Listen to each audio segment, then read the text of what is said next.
Welcome to the President's Diary, where we take a look at His Excellency Dr. Mohamed Irfaan Ali's week of activities. On Monday, His Excellency attended the Guyana Defense Force annual Christmas luncheon in Mabaruma, Burima-Waini, Region 1. His Excellency said that his government will make the necessary investments in a number of army bases around the country to improve their technological capabilities, with the aim of advancing the educational development of the ranks. Over the next few years, all of you will see fundamental changes in your mode of operation, the use of technology, the improvement of strategies, the redevelopment of infrastructure, the improvement of your working condition, the deploying of assets, and the adding of assets to make your work more efficient and easier.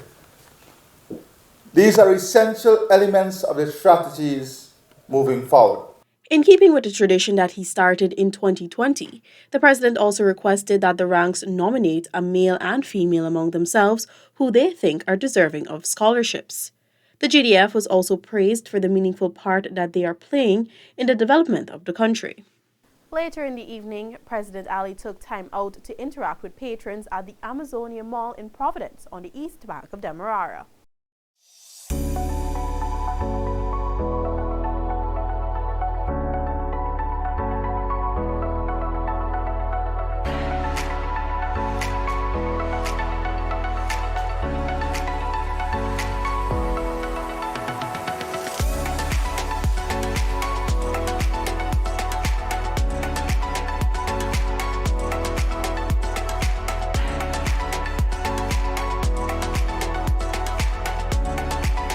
On Tuesday, His Excellency Dr. Mohamed Irfaan Ali attended the annual Police Christmas Breakfast at the Police Officers' Mess, Eve Leary. President Ali was joined by Prime Minister, Brigadier Retired, the Honourable Mark Phillips, Minister of Home Affairs, the Honourable Robeson Ben, Commissioner of Police Acting, Nigel Hoppy, Chief of Staff of the Guyana Defence Force, Brigadier Godfrey Bess, along with senior ranks of the Guyana Police Force and other officials. Also on Tuesday, the head of state and a high-level government team met with a delegation from the European External Action Service. The delegation was led by its director and deputy director for the Americas, Javier Nino Perez, at the office of the president on Shiv Chandra Paul Drive. Perez and his team were accompanied by the European Union's ambassador to Guyana, Fernando Pons Canto. President Ali was joined by Prime Minister Mark Phillips, Vice President Dr. Bar Jagdeo, Senior Minister within the Office of the President with responsibility for Finance Dr. Ashni Singh, Minister of Parliamentary Affairs and Governance Gail Teixeira, Minister of Foreign Affairs and International Cooperation Hugh Todd, Minister of Public Works Juan Edgehill, and Minister within the Ministry of Public Works Deodat Indar. President Ali on Tuesday announced that Guyana received €7.56 million from the European Union. The sum is the last disbursement from the European Union Budget Support Program. The President said a large part of the funding will go towards strengthening Guyana's sea defense. As a result of this intervention, thousands of acres of arable agricultural lands under cultivation are protected from the intrusion of the sea. In addition, residents of these low-lying areas also suffer great losses of their crops and livestock, as well as extensive damage to their homes. These resources that are being provided today will greatly assist in improving the lives of the people of Guyana and will help to offset the expenditure that has been incurred in our relentless struggle to defend our coastal zone from the intrusion of the aggressive Atlantic Ocean. President Ali says Guyana is pursuing an aggressive transformational agenda that requires large amount of capital to finance. These areas include infrastructure, clean and renewable energy, agriculture, information technology, and provision of state-of-the-art social services. The government is currently developing new lands for housing to provide homes for low-income earners and young professionals. In all of this, we are constantly reminded of the severity of climate change and its impending impact on our vulnerable population and sea defenses. EU Ambassador to Guyana Fernando Pons Canto says the release of the money is a display of trust the EU has in Guyana to effectively manage the money. He also highlighted that Guyana has shown proof of the works that the money will go towards. The EU ambassador said over the years, Guyana has managed to build more than 10 kilometers of sea defenses while rehabilitating more than 10 kilometers of sea defense.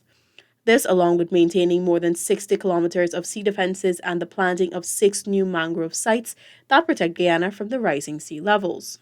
During the press conference, Dr. Mohamed Irfan Ali stated that there is a grave misconception that Guyana does not qualify for support from international partners because of its new oil-producing status. The president made this point just after announcing that Guyana received a $7.5 million pound line of credit as budget support from the European Union.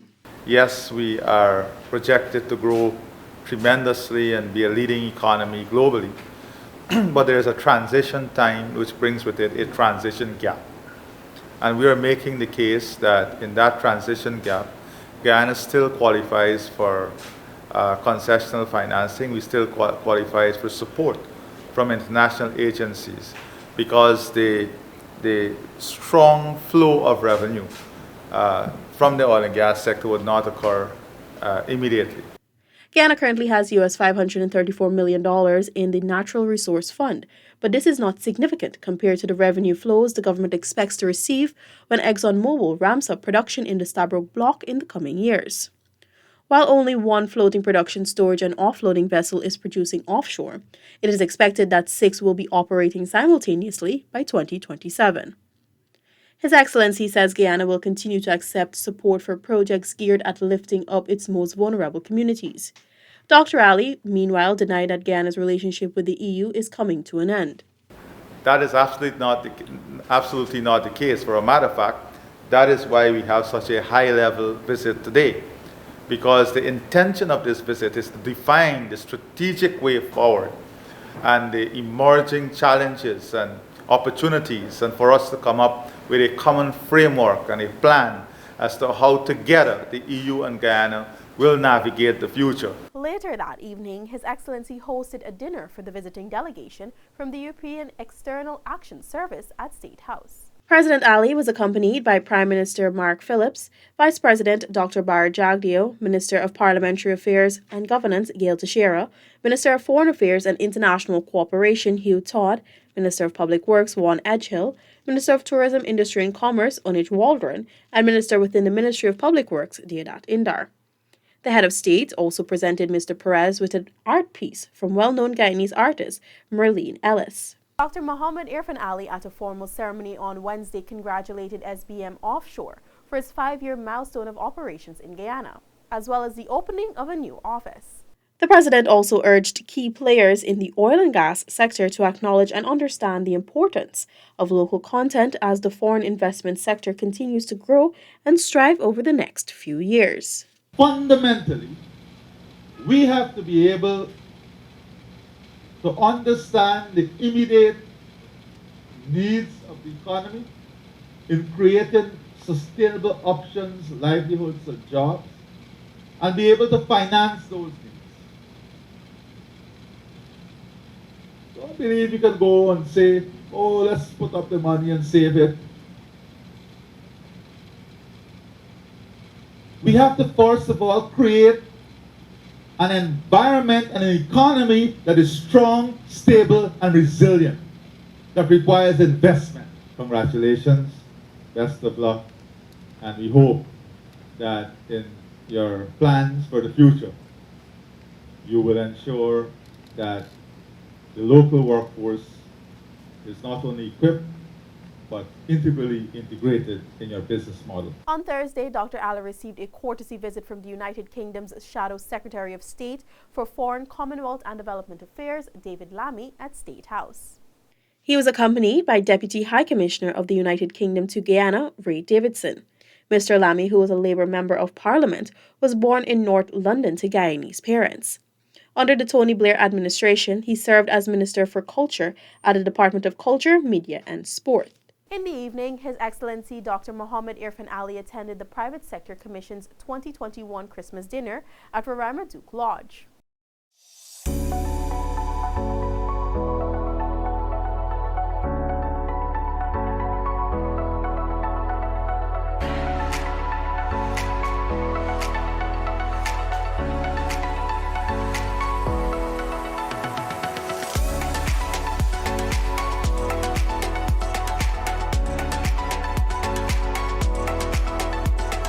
Excellency on Friday met with residents of Mara, East Bangor-Beast, Region 6. The meeting stemmed from a request from a group of concerned residents who met President Ali when he commissioned a water treatment plant in Sheet Anchor last Saturday. President Ali was accompanied by Senior Minister in the Office of the President with responsibility for finance, Dr. Rashni Singh, Minister within the Ministry of Public Works, Deodat Indar, and regional officials. During the meeting, residents of the agricultural community made it known that they would appreciate if their main access road could be fixed. President Ali immediately addressed the matter. I want to commit to you today that the government will immediately make $100 million available to start work on the additional sections of the road.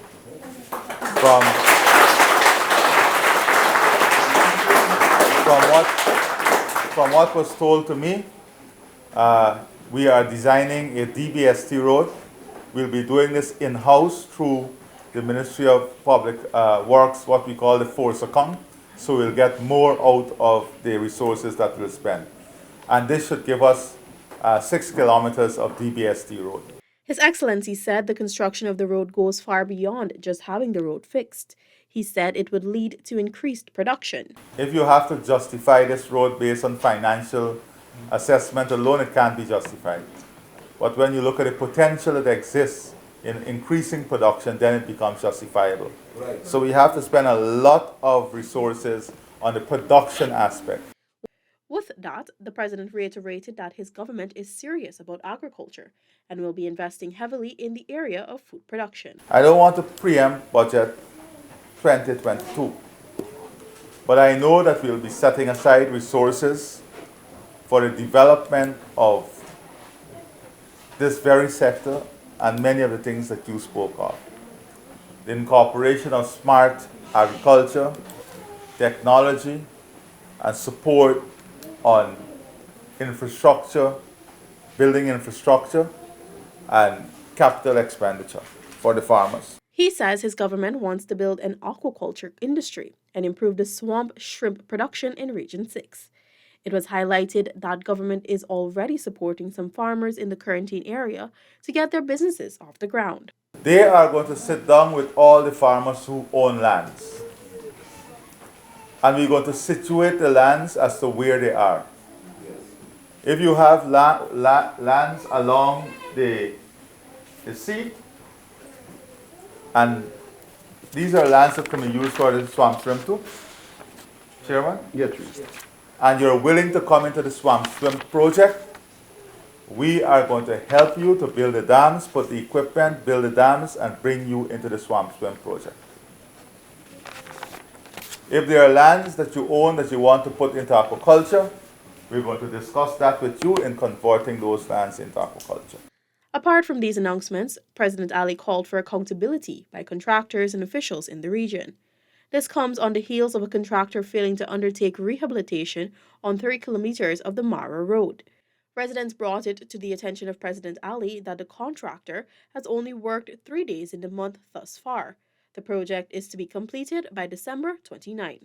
Y'all is past the community. The government is investing in these roads, and you guys think you can do what you want. And this is your final warning. I want you to write this engineer. I don't want to hear a single more excuse.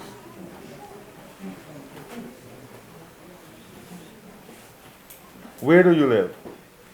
Georgetown. And you supervising the road? Well, you move here full time until the road is finished. Let's find a place to rent for him. Okay. Right? This is how we'll have to operate in this place. People, you guys have to start taking responsibility for what you do.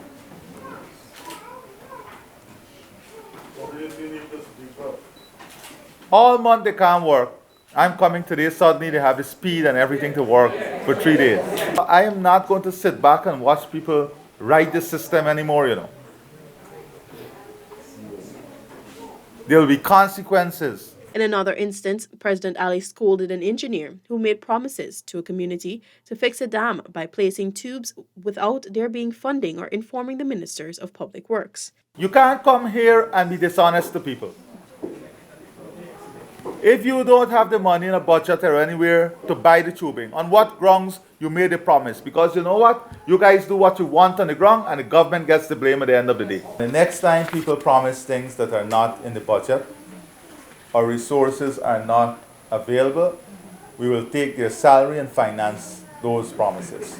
In this case, the 18 tubes that is required, I'm going to ask the Minister of Finance for us to find the resources before the end of the year to finance this project and have it implemented. To finance this project and have it implemented, we'll be working with people in the community to provide the jobs right here in the community to do it. So if there are small, skilled people in the community, we'll bring them together and we'll work with them in completing this project in the community. The president says for there to be efficiency, people need to be held accountable. It has come now to a time in this country where we have to hold people responsible. If we want to charter a future that brings prosperity, a future in which people can benefit from an efficient system, we have to ensure we build a system that is resilient and accountable. And that is what we're doing in government. President Ali's stop in Mara was just one of many he had planned for the day. His visit to the community also makes him the third president to enter the community. The others were late President Cheddi Jagan and now Vice President Dr. Barry Jagdeo. While in Berbice, His Excellency and his team also visited the Berbice Deepwater Port site. The president was once again joined by Senior Minister in the Office of the President with responsibility for Finance, Dr. Ashni Singh, Minister within the Ministry of Public Works, Deodat Indar, along with the Canadian Ambassador to Guyana, His Excellency Mark Berman. Before inspecting the Berbice Deepwater Port site, President Ali commissioned the newly constructed seawall access bridge in Palmyra. The Deepwater Port is being constructed by CGX Energy Inc., a Canadian-owned company. On Friday evening, the head of state launched a Christmas village on Main Street. At the event, the president noted that the night signified optimism of what the future holds for Guyanese and the world. Tonight, the lights along Main Street is a symbol of hope. You would notice the brightness of the lights at the top of the tree. It is a hope of a brighter future, the hope of a better future, a future in which our world can be more accommodating to each other, a future in which those who have can share a bit more with those who don't. The pandemic has taught everyone that none of us can be truly safe until all of us are safe, the president stated. Against this backdrop, he underscored the importance of collective responsibility for people to get ahead of the pandemic. Tonight, we celebrate under difficult circumstances. People around the world and here in Guyana, we are still faced with a deadly pandemic. But there is one lesson that all of us in the global community would have learned from this pandemic. That is, we are a resilient people. We are hopeful. And in us lies the ability to overcome any challenge. The head of state reaffirmed his dedication in being a source of strength for humanity. I commit Guyana and the people of Guyana. I commit us as a singular force to work with a collective around the world, to do our bit in helping where we can help, in supporting where we can support, and in exercising that care and love where we can. President Ali applauded and thanked the Ministry of Culture, Youth and Sport, the Ministry of Tourism, Industry and Commerce, as well as the private sector for joining forces to see the success of the Christmas Village. This has been the President's Diary, where we took a look at His Excellency Dr. Mohamed Irfaan Ali's week of activities. Thank you for watching and do join us again next week.